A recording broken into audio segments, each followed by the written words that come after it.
We call these unique American artists traveloguers. They're independent filmmakers combining talent, imagination, and hard work to create travel adventure films. Traveloguers have researched the history of their subjects, lived on location for months at a time, and photographed their journeys. After completing each film, traveloguers travel throughout North America with films in hand to share their personal discoveries and insights with thousands of people. The film you're about to see was made by travelogger Frank Nichols. A competent filmmaker, Nichols is noted for his creative photography and fine research skills. A graduate engineer who's held numerous management positions, Frank Nichols has a genuine gift for interacting openly with people of all cultural backgrounds and ages. And now, with Frank Nichols as your personal guide and narrator, enjoy this fascinating and diverse nation in his film, This is Switzerland.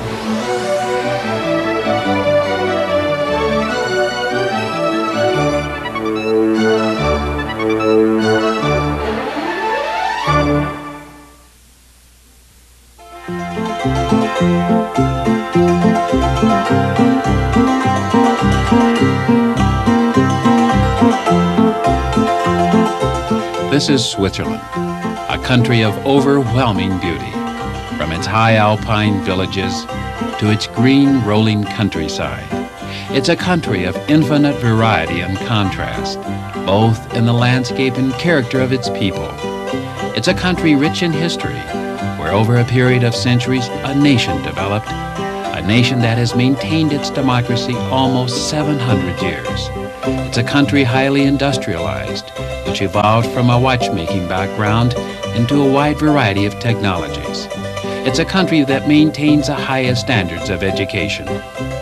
It's a country conservative in the makeup of its people, holding on to a traditional value system in a fast-changing world. It's a leader in per capita income, with a large majority in the upper middle class. It's a country of 3 language regions, each reflecting its own cultural makeup, and 2 religious denominations equally divided between Catholic and Protestant. Sorely lacking in natural resources and only enough arable land to feed half of its people, Switzerland relies on its hydroelectric energy, proving to us all that people can make the most of what they have. But most of all, it's a land of the people, a people who have molded and shaped this country we call Switzerland.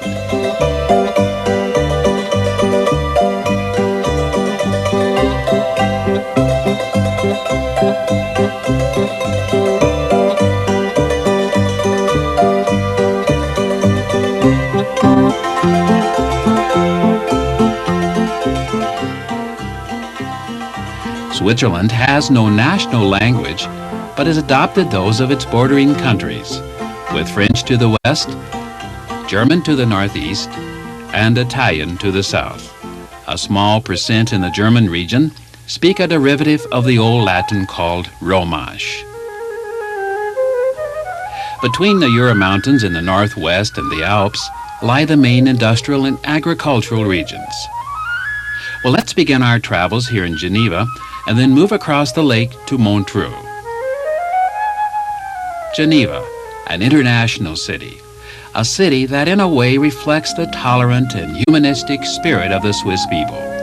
It's a city that has become the neutral meeting ground for many nations of the world.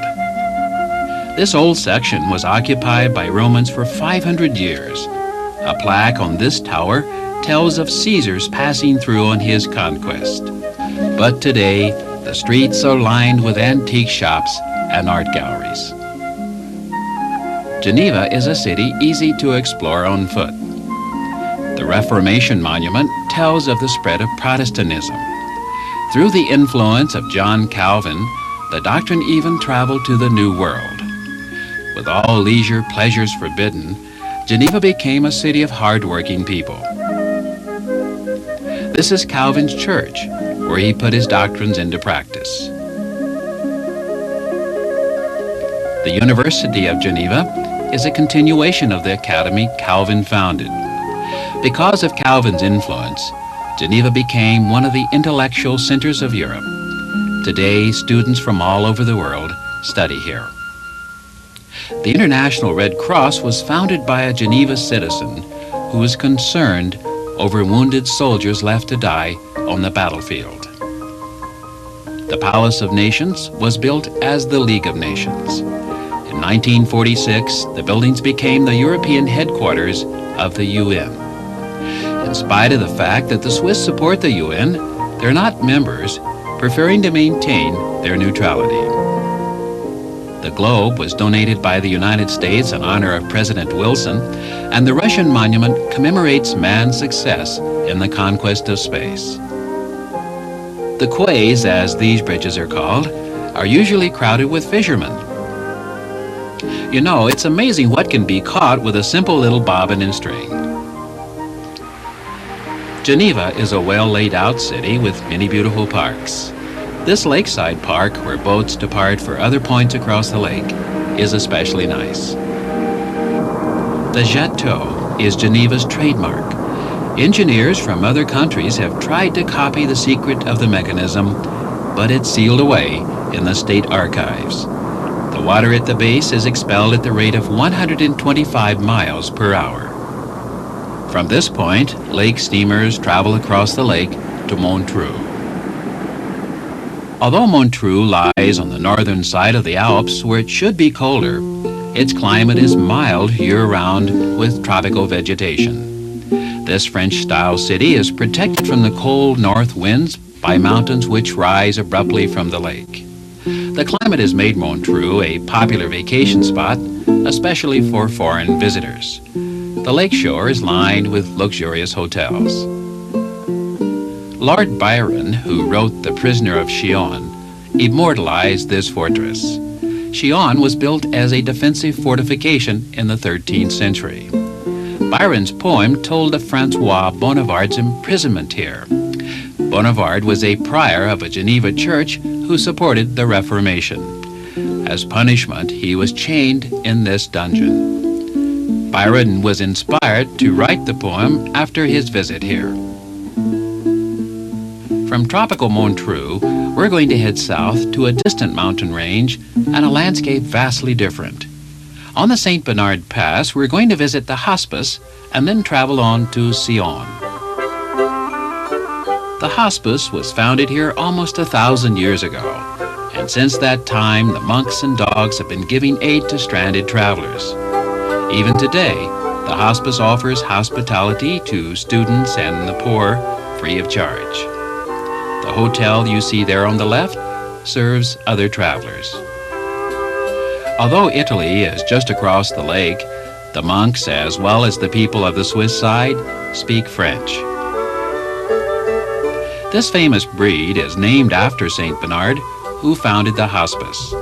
It is believed they originally came from Asia and were brought to the Alps by Roman soldiers who used them as war dogs. In contrast to the alpine setting of the monks, dogs, and legend of the St. Bernard Pass, is the important market center of Sion, located in this warm, sunny valley of the Rhone River. Although this valley is not wide, it is extremely productive in agriculture. Since hot, dry summers are conducive to growing grapes, vineyards cover the hillside. Monsieur Dubier and his family come to the vineyards every day or so to look after the vines. Small plots are often owned by families who've inherited them, and they provide a substantial second income. Because this crop is so profitable, the vineyards are very expensive, costing upwards of $25,000 per acre. Every square meter capable of producing grapes has been cultivated here, some of it probably for centuries. Ownership creates a special sense of pride and of status. It's lunchtime, and although the Dubier family lives several miles away and could have driven by car, they, typical of the Swiss, prefer to walk. We're going to leave the vineyards now and visit another farm family who live in this house located just a short distance from Sion. Enjoying breakfast are Michel Redoux and his son. His wife, Julie, has just returned from her daily trip to the village to buy fresh bread for breakfast. The Redouxs have 7 children, and Janae here is their youngest. A small farm such as this requires a lot of human labor, and the 7 children are expected to help out, even though they do attend school and have many of their own activities. Monsieur Radu told us that he was concerned what would happen to the farm when he and his wife die. No single son or daughter would be able to amass enough money to pay for the other shares, since the land is so expensive. This high cost of land has caused much of it to be turned over to urban development. In an effort to reverse this trend, the federal government has set prices on certain farm products to ensure the farmer a reasonable income. It also helps to ensure that the country produces as much of its own food as possible. Thus, farmers like Michel Radu are encouraged to continue farming. Every summer, these cows are driven to the high alpine pastures by their owners. These farmers belong to a cooperative which leases mountain meadow and hires herders to take care of the cows. The cows are milked daily, and the milk is immediately processed into cheese. A record of each cow's productivity is kept, and each farmer can expect his fair allotment of cheese at the end of the summer. This dark brown breed of cow is quite unique to this area and rather unusual because they will fight to establish dominance over themselves. It's a sort of pecking order to determine who will have the best grazing area during the summer and will therefore have the most abundant milk production. Well, of course, every farmer hopes his cow will be the dominant one, for along with the prestige goes the knowledge that the superior cow will command up to 4 times the usual price. Theoretically, once this pecking order is established, the cows will not forget. Although sometimes the fights go on for days, the encounters are mild and rarely are the cows injured. Until this dominance is established, the encounters will continue. But we must move on now to visit Grand Sion and Neuchâtel, neighbors on the same lake. Afterwards, we'll visit Porrentruy near the French border. Grand Sion is named after a feudal lord who built this castle in the 11th century. 500 years ago, the Swiss defeated ruling forces, and this French area became part of Switzerland. In celebration of their long history, a history dating back to the Middle Ages, the people of Grand Sion have set aside a day to recreate life in those ancient times.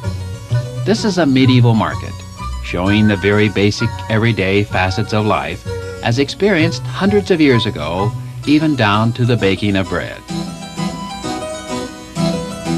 Someone once told us that the Swiss were very serious and all businesslike and would never do anything absurd. Well, we didn't find that to be the case at all. They enjoy a good time just like anyone else. Just as Grand Sion has an interesting medieval past, so has Neuchâtel, now a dignified city, the capital of this French-speaking area. In fact, the French spoken here is said to be the purest in all of Switzerland, and Neuchâtel is famous for its boarding schools. An old castle sits atop the hill overlooking the city. From this castle, built in the 12th century, the Counts of Neuchâtel rule the surrounding countryside, exercising control over their feudal landholdings. Because religion was important to these rulers, they built a church next door. The old town square typifies the French-style architecture prominent in this area. Neuchâtel developed into a clock-making center in the 18th century, and it is therefore fitting that the famous mechanical dials should reside in the museum here. The dials were created over 200 years ago, the product of imagination of a father and son, well-known watchmakers from this area. The intricacy and precision of design is apparent as the hand traces the profiles of Napoleon and Josephine. The dolls were a sensational attraction and traveled throughout Europe and presented at the courts of kings. Despite their age, nothing about them has been altered over those years. No part of their mechanisms or gestures have been changed. Only their clothing has been renewed from time to time. The writer can pen notes in any language. Adjustments of the instruments in his body can program his fingers to make any symbol. The mechanism not only gives insight into the genius of their inventors, but tells of the advanced technology of watchmaking as it developed here and throughout the French-speaking area, even in little out-of-the-way places such as Porrentruy, known for generations as a watchmaker's town. Young men are enrolled here in a year-long training program to become expert watchmakers. Today, almost 50,000 people are engaged in watchmaking. These young men are learning the use of common machine tools such as mills, grinders, and lathes.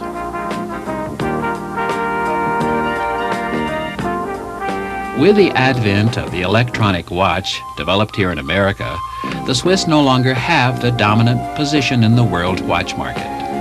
Electronic technology and lower labor costs have elevated watch production throughout other parts of the world. But the Swiss are heading back, investing millions in new facilities and equipment, and are determined to solve their problems.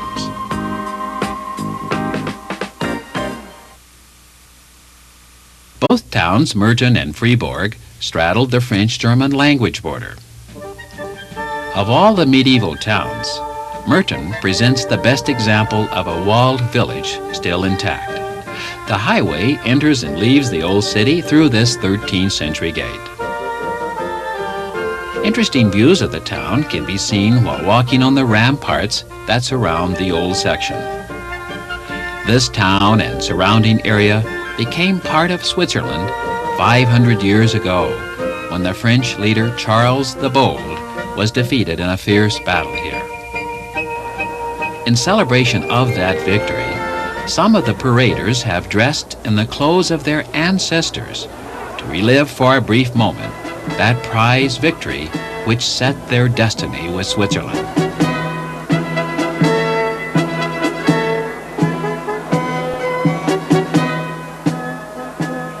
Although nationalistic in outlook and proud to be Swiss, an individual's strongest loyalty is directed toward his own particular hometown, or commune as it's called.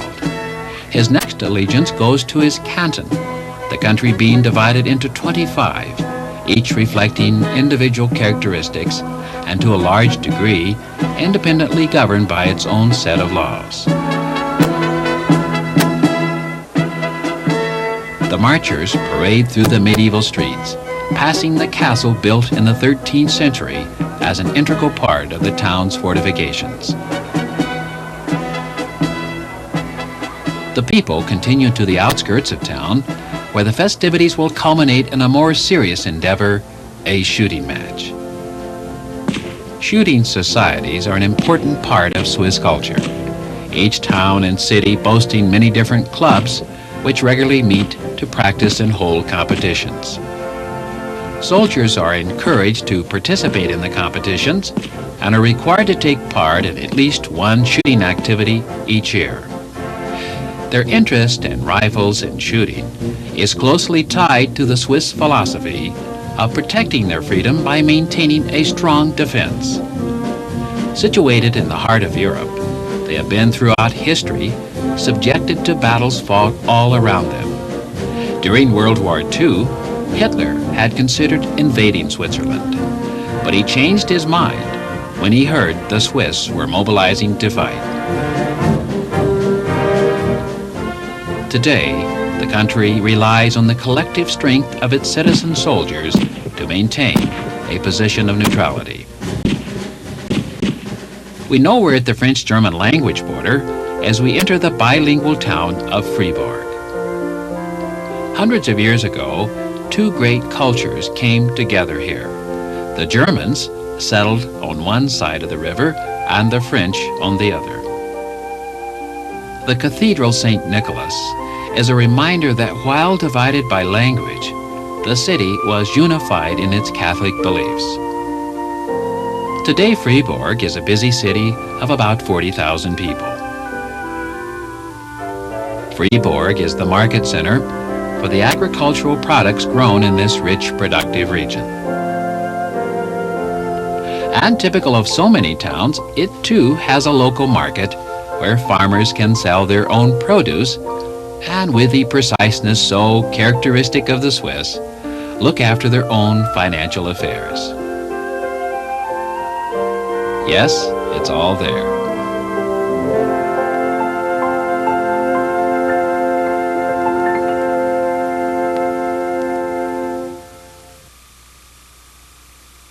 Next, we're going to visit the capital city of Bern and then on to Basel, situated on the Rhine River. Leaving Fribourg now, we'll travel by express train to Bern, located about 20 miles to the northeast. As we do leave Fribourg, we're also leaving the French language region behind and entering the large German-speaking area. The Swiss railroads, most of them operated by the federal government, are considered to be some of the finest in all the world. The entire system has been electrified since before World War II and reaches out even to the most remote areas of the country. Tourists, as well as the Swiss, find the railroads an inexpensive and efficient way to travel. The railroad station in Bern is one of the most comprehensive in all the world.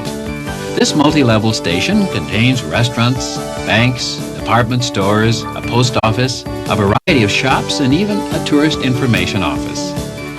These government-run agencies have English-speaking guides who can be of great help in locating desirable accommodations, as well as give you information on local attractions. As the federal capital, Bern is a city mainly involved in government administration. Politically conservative, the Swiss regard their government with a certain degree of suspicion. Laws passed in Parliament do not go into effect for some 90 days, allowing dissenters a chance to take the law to a vote of the people. This old section of Bern has a unity of design with its ancient covered sidewalks. The famous clock of Bern has been providing entertainment since first installed in 1530.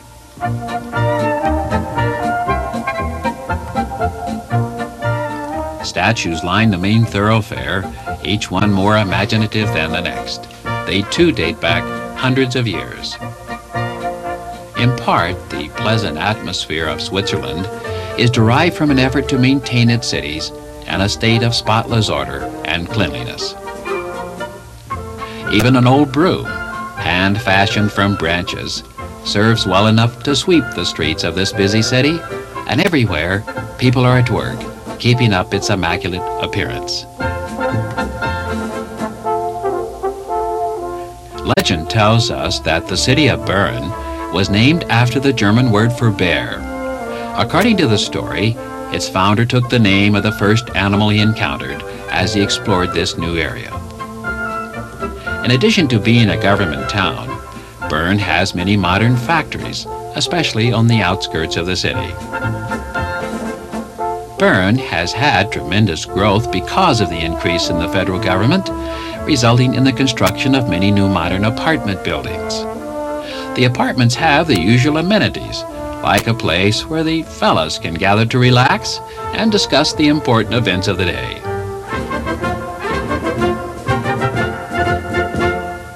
Outside of Bern, the village of Langnau each year is host to a yodeling festival and competition.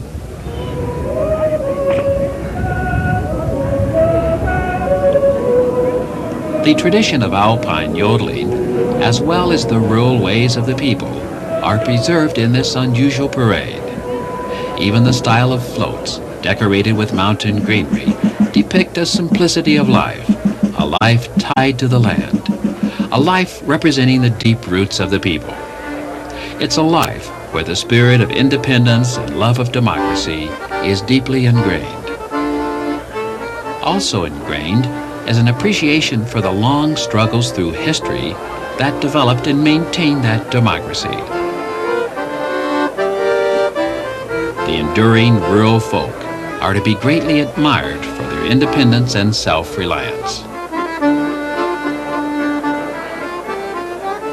Although most Swiss today are urban dwellers, they have a strong attachment to the folk traditions, the Swiss music, and the dance.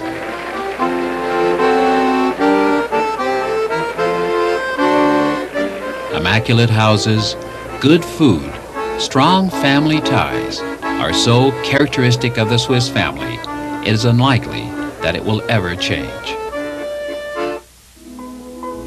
The city of Basel, second largest in Switzerland, is situated on the Rhine River. This location has made Basel a great inland port. Large boats sail from the port, carrying chemicals and manufactured goods produced all over the country. Imports include foodstuffs, raw materials and fuels, items vital to the growth of the economy. Its ideal position as a transportation hub, even in medieval times, brought tremendous prosperity, and that fine craftsmanship of that era is still much in evidence today. On the market square, the City Hall presents an outstanding example of that rich period. Here, intellectualism flourished, developing Basel into a leading educational center. In the University District, we'll visit an 18th century building which houses a unique type of school called a gymnasium. This institution was established by the state to meet the needs of young people to pursue a university degree. Here there is tremendous emphasis on classical education, stressing language and math. It's typical for students to spend 8 years studying Latin, along with mastering French and English. Usually 5 years is devoted to the study of Greek. Students in this beginning class drill on the formation of letters and their sounds. But an indication from this young man says, it's all Greek to me. Next we'll journey to Lucerne and the quaint village of Zug. Lucerne, an old city, is today a well-known tourist center. Its famous landmark is the old covered bridge, built in the 14th century to guard the lake. Hotels, restaurants, and shops line the lakeshore. Characteristic of Lucerne are the interesting buildings covered with fresco paintings and whimsical statues depicting life in the Middle Ages. Another sculpture is the Lion of Lucerne, honoring the Swiss Guards. They died heroically during the French Revolution, defending the court of Louis XVI. A highlight of a visit here is a boat trip along the shoreline. Called the cradle of Swiss democracy, the lake was the setting for an agreement signed by tribes living here in the 1200s, establishing Switzerland's independence.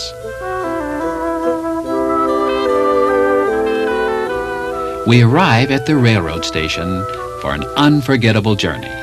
Our destination, Mount Pilatus. Ascent of the mountain by cog railway gives us a spectacular view of the Alps.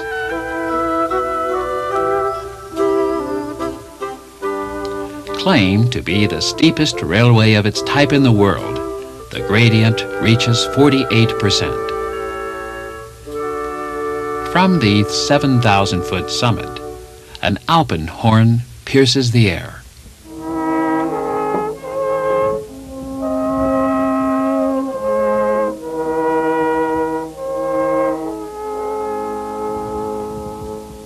From the terrace, the Swiss take leisurely hikes into the surrounding valleys.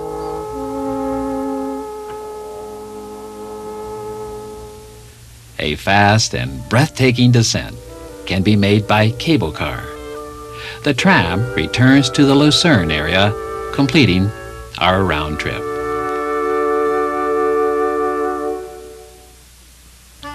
Just to the east of Lucerne is the attractive town of Zug. Zug was an ancient walled city, and the old ammunition tower still stands today.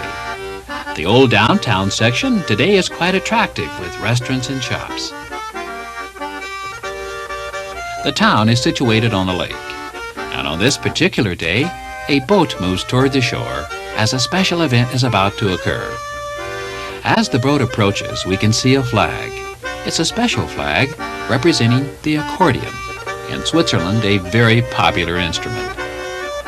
The accordion flag is being presented by the neighboring town where the festival was held the previous year. And so symbolically, they are bringing the festival to Zug. An equally important aspect of this occasion is that young people have an opportunity to come together and perform.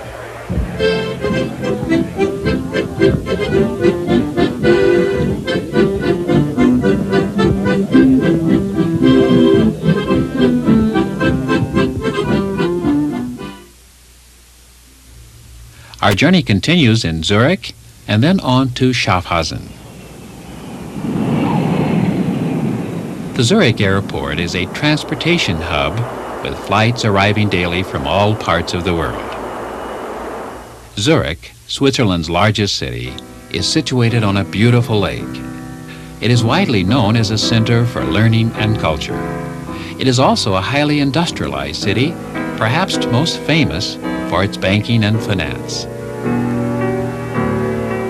Found in this busy downtown area is the stock exchange.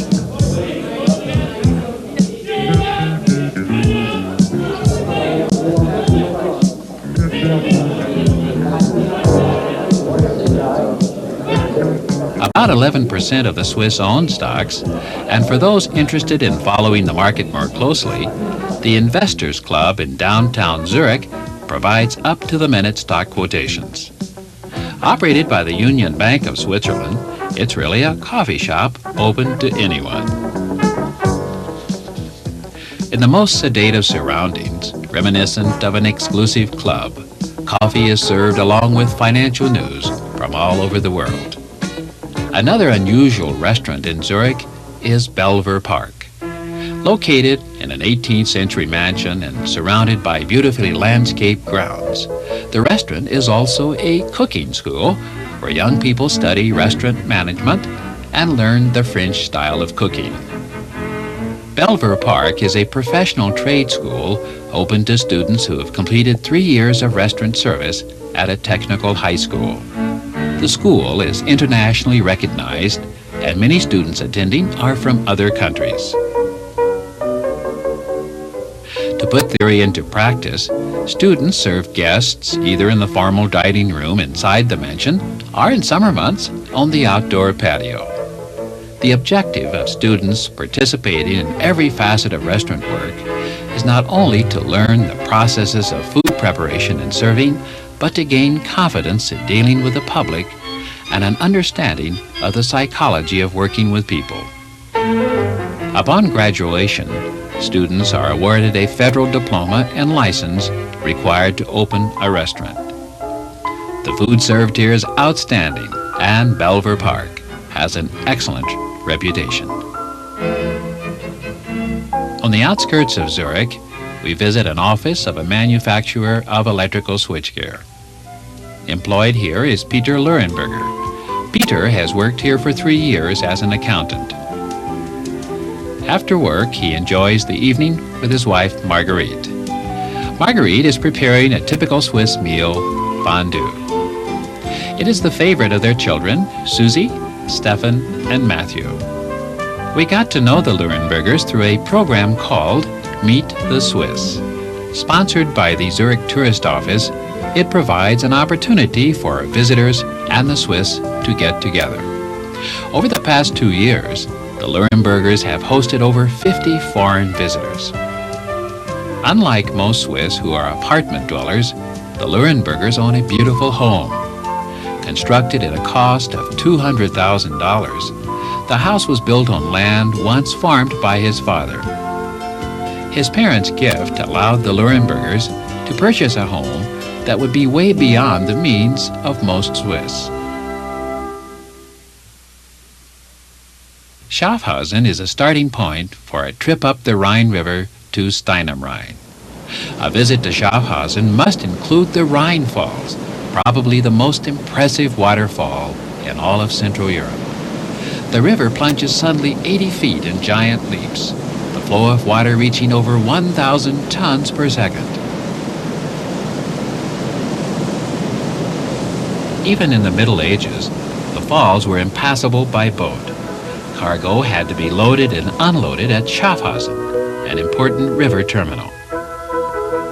Its medieval appearance has been preserved, as we can see from atop the Meadows, an old 16th century fortress overlooking the river.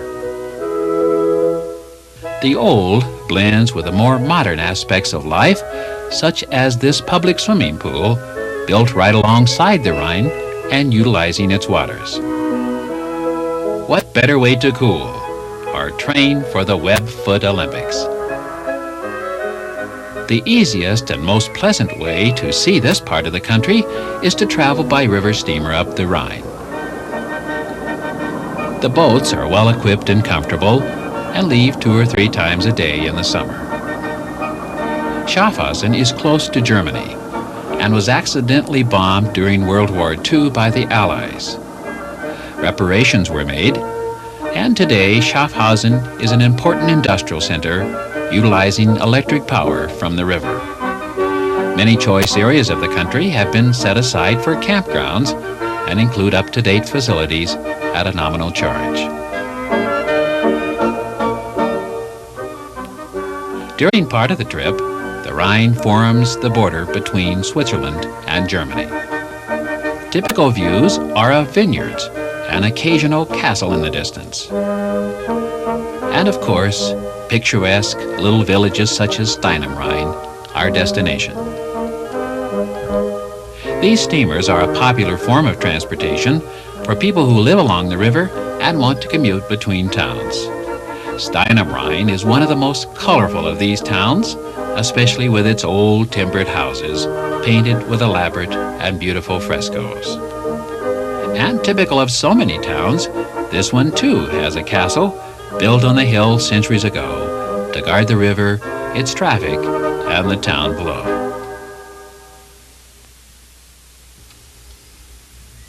St. Gallen lies in rolling countryside bordered by the Alps. To view St. Gallen from the hillside or from its streets is to see a city rich in history, tradition, and prosperity. In the 16th century, wealthy merchants built homes with elaborately carved oriel windows, today a trademark of this city.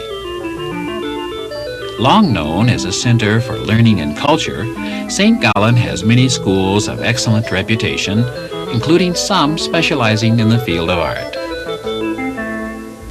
Adjoining the 18th century cathedral is the famous Abbey Library, where visitors must wear slippers to protect the precious wood parquet floors. The library is one of the most elegant Baroque rooms in all of Switzerland.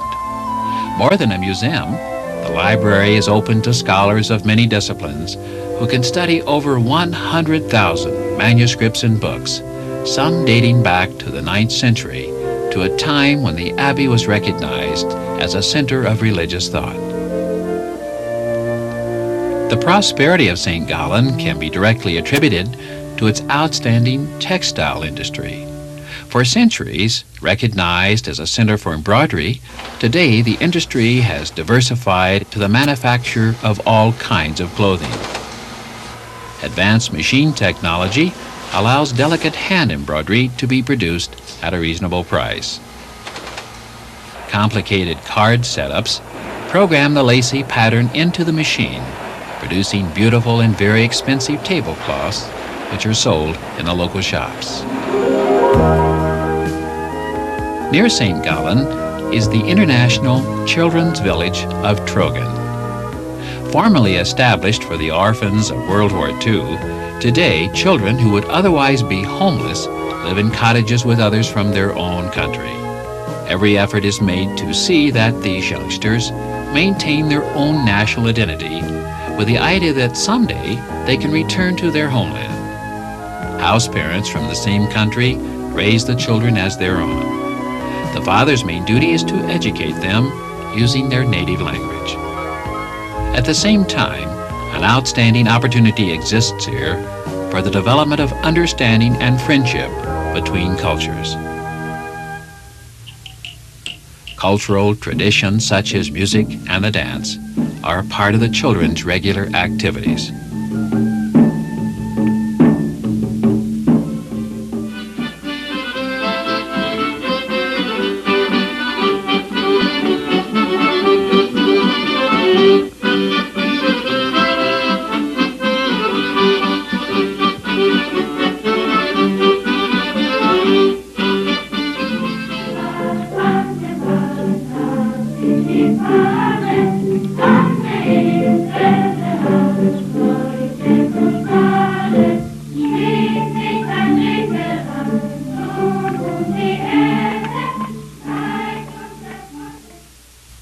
Also near St. Gallen is Appenzell.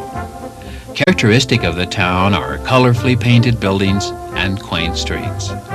Appenzell is known to have a very high per capita income due to its productive farmland.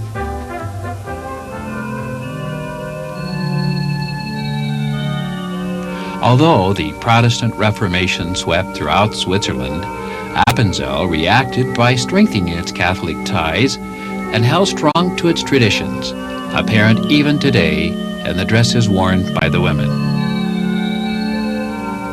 The Catholic people are celebrating Corpus Christi. Corpus Christi is the celebration of the sacrifice of Christ. It has been observed throughout the Catholic world since first introduced in the 1200s. Although many people come to watch the celebration, it's not conducted for the tourists. Rather, it's a solemn worship service which has deep meaning for the people.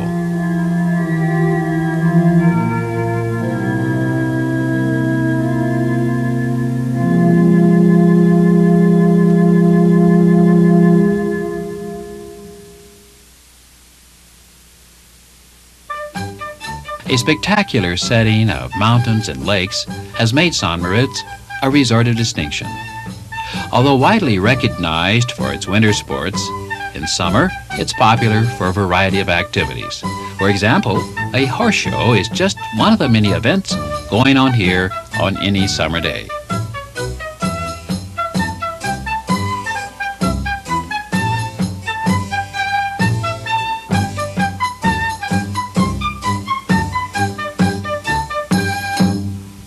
I guess about every mountain in Switzerland comes equipped with a cable car, a funicular, a gondola, or at least a chairlift. It makes the mountains very accessible to the people, and all ages enjoy hiking.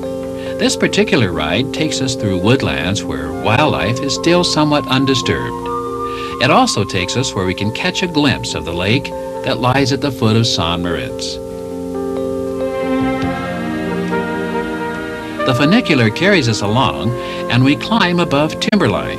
We find ourselves in a barren place in the middle of nowhere. Ach, but we can't be in the middle of nowhere. Those signs is telling us we are somewhere. But the question is, where we going?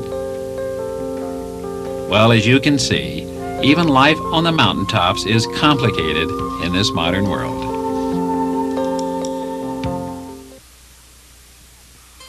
Now we enter the Italian-speaking area as we visit Lugano.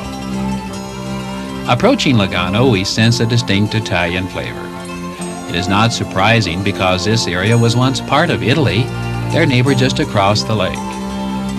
Although the Italian influence is felt in many ways, perhaps the most obvious is in the architecture. The Cathedral San Lorenzo displays the richness of this early Renaissance period. The climate is mild and sunny, producing tropical vegetation. On warm, lazy afternoons, people congregate in the square to enjoy refreshments or make some purchases. Italian is the language spoken here, as well as the nature and spirit of the people. Sausages are prominently displayed, giving you an idea of the culinary preferences of the local inhabitants. Italian Switzerland is a blend of the colorful Mediterranean cultures with the neatness of the Swiss. We can take a boat trip to Gondria, one of the many little villages that cling to the mountainous lakeshore. Gondria is a quaint little place with shops, restaurants, and hotels. But of course it's for residents too, who live in houses clustered on the mountainside. While climbing along its rooftops filming this scenery, I met a friendly chimney sweep at work. This occupation is still very important in Europe today because fireplaces are the primary source of heat in so many homes. As we leave Lugano, we travel north through little villages of Italian Switzerland. Passing houses crudely built of stone, we soon arrive at Isoni, just in time to see the army participating in training maneuvers. The Swiss army is quite unique. Basically, it's a reservists' army. The entire male population could, if necessary, be mobilized and ready to fight in 24 hours. Every man physically able must serve. Beginning at age 20, they are inducted into a 4-month program, providing instruction in every phase of military preparedness, including combat field training. This active training continues with yearly summer camp assignments, gradually diminishing until the reservists are discharged from the service at age 50. During the years spent in the Army, all personal gear, including guns and ammunition, is kept at home.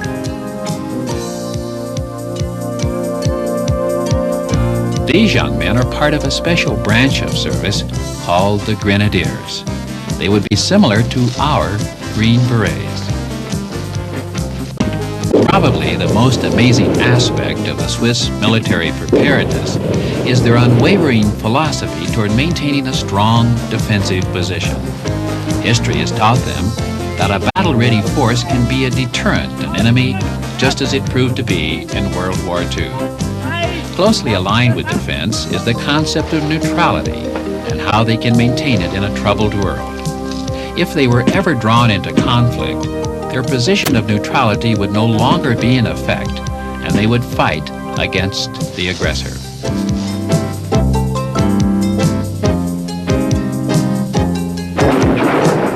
It is to preserve this neutrality, along with their highly prized freedom, their land, and their way of life, that they willingly serve in the army of their country.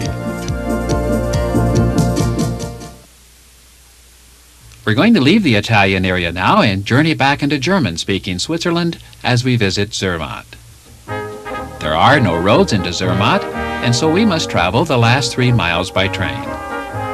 Since all visitors arrive this way, the station is the busiest place in town. Zermatt is famed for its skiing, and even in summer months, skiers arrive.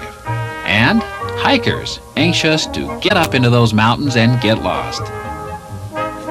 Carriages line up in front of the station, ready to take passengers to their hotels, their drivers eagerly awaiting. Although cars are not allowed, they are not really needed because the town is small and compact, and it's easy to walk from one part to the other. The famous goats of Zermatt stroll through the village every morning. It is believed that this breed was formerly brought across the Alps by the troops of Hannibal, becoming acclimated to the mountainous conditions. Their unusual coloring prevents mistaking their fronts from their backs. Situated in a high alpine valley, Zermatt is surrounded by towering mountains. A cable car carries us up to those mountains, where we can view the famed Matterhorn, that triangular mass of granite that has become a symbol of this area. Well, there isn't much snow here in summer, but further on up, enthusiasts who just can't put away their skis for the summer can ski on the glacier. One of the highest railroads in Europe, the Gornergrat, makes a spectacular run to the mountaintop. Years ago, the Matterhorn was accessible only to the most experienced climber. But today, with trained guides, as many as 100 people can make the ascent on a single day. For those who are successful in reaching the summit, a medal is awarded. This train trip is one of the most popular in all of Switzerland. It's hard to believe that this line was built in the 1890s and has been in continuous service, hauling skiers and tourists since that time. The view not only includes the majestic Matterhorn, but an extensive range of mountains. From the hotel observation deck, the imposing size of the rock is readily apparent. We leave the Matterhorn now to visit Borel and Kippel in the upper Rhone Valley. The countryside around Borel is fertile and green. The people are gathered here today to watch the popular sport of Swiss wrestling, called by the Swiss a Springfest. Special pants are worn by the wrestlers. The challengers grab each other by these baggy pants and attempt to throw their opponent off balance. The object is to pin your opponent down on his back before a certain time period has elapsed. This wrestling is a farmer sport dating back to the Middle Ages. Since that time, it has been popular with the rural people as they tendered their cattle on the alpine pastures. In an isolated village nearby, the people have an unusual way of shopping. They can shop from a mobile store. The truck travels through this rural area, visiting each town only about twice a year. Its arrival is looked upon as a special event in the lives of these people living in these small, isolated towns. Another isolated town is Kippel in the upper Lochenthal Valley, and it has been so until recent times. Especially in isolated areas where snow and avalanche can cut off civilization, self-sufficiency is a way of life. And that way of life includes preparing hay for the winter months. During the summer, while the cows are up in the higher pastures, the hay is ready to be gathered. After it is cut and before it can be stored, it must be turned many times to allow it to dry. The weather can be a very critical factor here if the hay is not quickly put away before the rains come. In other parts of the country, wagons or carts are used to haul the hay. But up here in the Lochenthal Valley, the ways of the people have not changed as much.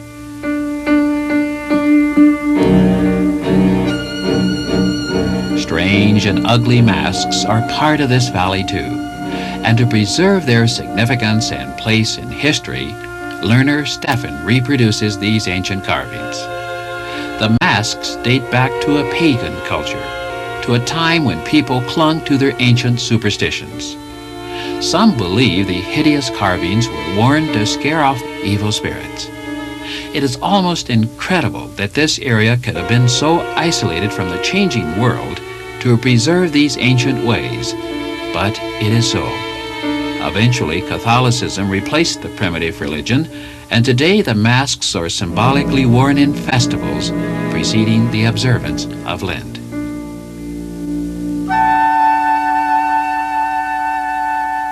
Interlaken, surrounded by towering mountains, is a large tourist center where travelers come to make excursions into the Alps.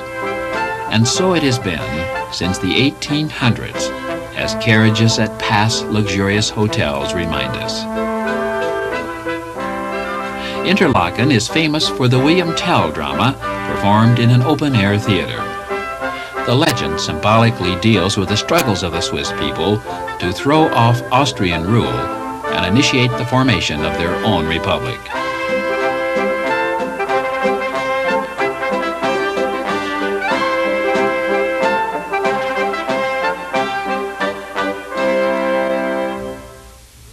Excursions into the mountains bring people into this area, and the train is on its way to one of the greatest mountains of all, the Jungfrau.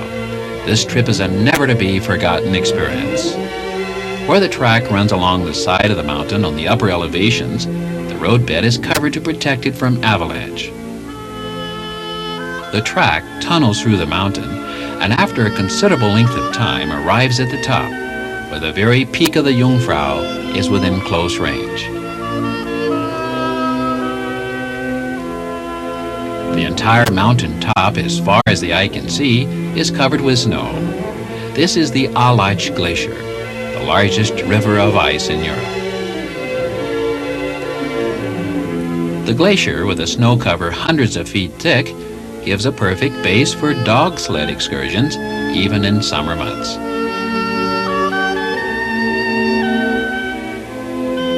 While it's winter-like up here, it's hard to believe that temperatures can be in the 90s down in this peaceful valley of Lauterbrunnen.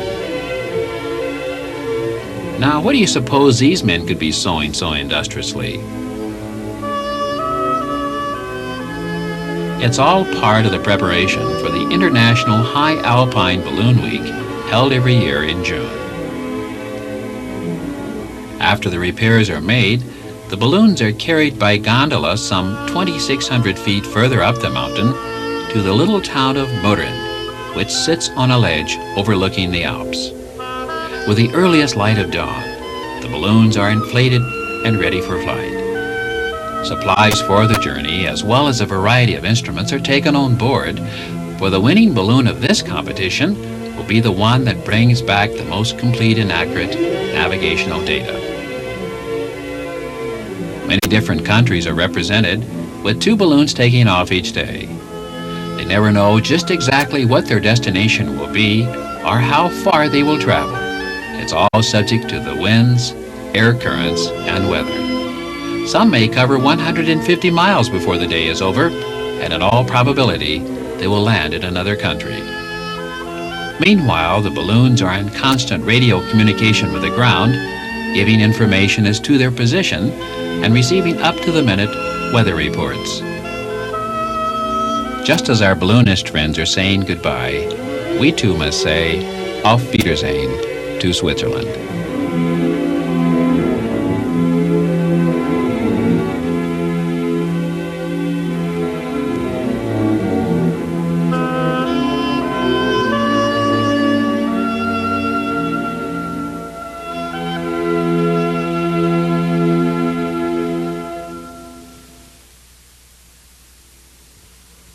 We hope you thoroughly enjoyed this European travel experience. You can continue your exploration of Europe with other videos from the Travelogger collection as your guide. Each Travelogger video takes you to some of the most beautiful settings in the world. You'll visit many famous landmarks, as well as unique, out-of-the-way places that most tourists rarely discover. Encounter colorful pageantry and cultures that are vastly different from our own. You may even uncover your own heritage. One thing is certain, an excursion through the entire Travelogger collection will greatly increase your understanding and appreciation of the world in which you live. To start or build your own Travelogger library, call our toll-free number today.